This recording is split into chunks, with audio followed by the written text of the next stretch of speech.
কসরের নামাজ হলো সফরে। সফর কিভাবে হয়? আপনি যখন 15 দিনের নিচে সময়ের জন্য 48 মাইলের দূরে কোথাও নিয়ত করে সফরের উদ্দেশ্যে বের হবেন, তখন আপনি মুসাফির।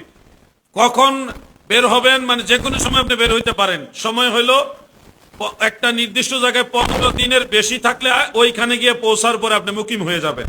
আর 15 দিনের নিচে সময় যদি আপনি ওখানে স্টে করেন, অবস্থান করেন, তখন আপনি ওখানে যাওয়ার পরে মুসাফির থাকবেন। নিজের মহল্লা থেকে বের হওয়ার পরে আপনি মুসাফির। নিজের মহল্লা থেকে বের হওয়ার পরে আপনি কি মুসাফির। যেমন আমি এখন মুসাফিরি হালতে আছি। এই মুসাফিরি হালতে জোহরের নামাজ, আসরের নামাজ, এশারের নামাজের যে ফরজ আছে 4 রাকাত, এই 4 রাকাত ফরজ আপনাকে 4 রাকাত পড়া লাগবে না, 2 রাকাত পড়ে সালাম ফিরে ফেলবেন, এতে আল্লাহ খুশি। 4 রাকাতের ফরজ নামাজগুলো 2 রাকাত পড়লেই আপনার নামাজ আদায় হয়ে যাবে।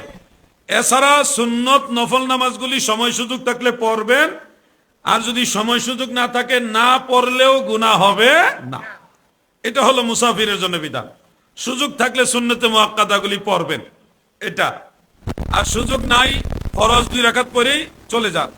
ফজরের নামাজের কোনো কসর নাই। ফজরের ফরজ 2 রাকাত, এটার কোনো কসর নাই। যা 2 রাকাতেরটা 1 রাকাত পড়ে ফেলবো তা হবে না, 2 রাকাতই পড়তে হবে। মাগরিবের নামাজের কোনো কসর নাই, 3 রাকাত। 3 রাকাতের 1.5 রাকাত করার কোনো সুযোগ না, 3 রাকাতই পড়তে হবে। বেতেরের নামাজ 3 রাকাত, এটার কোনো কসর নাই। সুন্নত নফল নামাজ যদি আপনি পড়তে চান তাহলে ফুল পড়তে হবে, 4 রাকাতই পড়তে হবে।